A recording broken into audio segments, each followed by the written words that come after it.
Hey everyone, how's it going? Hope you're doing well. Today I'm going to give you guys the Infinite Beacon review, if this is good or bad. So as you can see, this is a Ponzi scheme. If you don't know what a Ponzi scheme is, it's one of these things that tell you, hey, you can just click on one button, two button, do a few things, and you will earn a huge amount of money. But that is completely fake.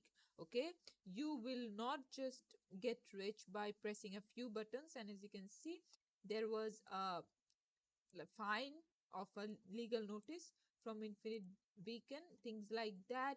And this person, they said that it is a new website, like 10 months old. It is very new website.